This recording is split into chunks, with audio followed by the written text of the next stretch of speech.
Nous allons entamer une étude, celle du voile exigé par Paul au sujet de la femme.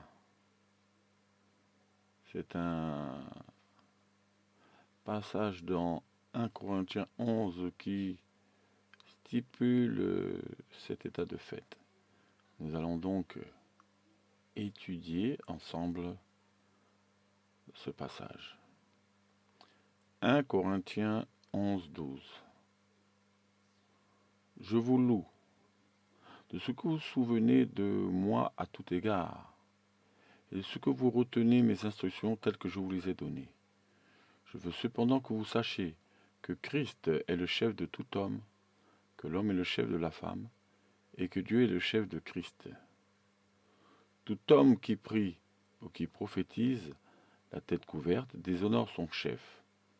Toute femme, au contraire, qui prie ou qui prophétise, la tête non voilée, déshonore son chef. C'est comme si elle était rasée. Car si une femme n'est pas voilée, qu'elle se coupe aussi les cheveux. Or, s'il est honteux pour une femme d'avoir les cheveux coupés ou d'être rasée, qu'elle se voile.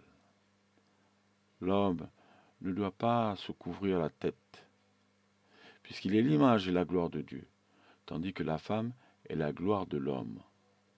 En effet, l'homme n'a pas été tiré de la femme, mais la femme a été tirée de l'homme. Et l'homme n'a pas été créé à cause de la femme, mais la femme a été créée à cause de l'homme. C'est pourquoi la femme, à cause des anges, doit avoir sur la tête une marque de l'autorité dont elle dépend.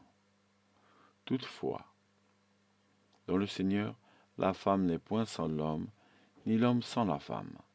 Car Dieu, de même que la femme a été tirée de l'homme, de même l'homme existe par la femme, et tout vient de Dieu. Paul, qui parle du voile, nous donne deux indications précises, avant même d'expliquer le voile. C'est dans deux cas particuliers que le problème se pose. Lorsqu'on prie ou quand nous sommes en train de prophétiser. C'est dans ces deux conditions que le voile est important. Et justement, lorsque l'on prie ou prophétise, c'est à la femme de porter ce voile. Ce n'est pas à l'homme. Puisque d'après le langage de Paul, un homme qui se couvre la tête pendant qu'il prophétise déshonore son chef. Or, le chef de l'homme, c'est Christ. Donc, c'est bien Christ qu'il déshonore. Tandis que, pour la femme, le fait de ne pas être voilée pendant qu'elle est en train de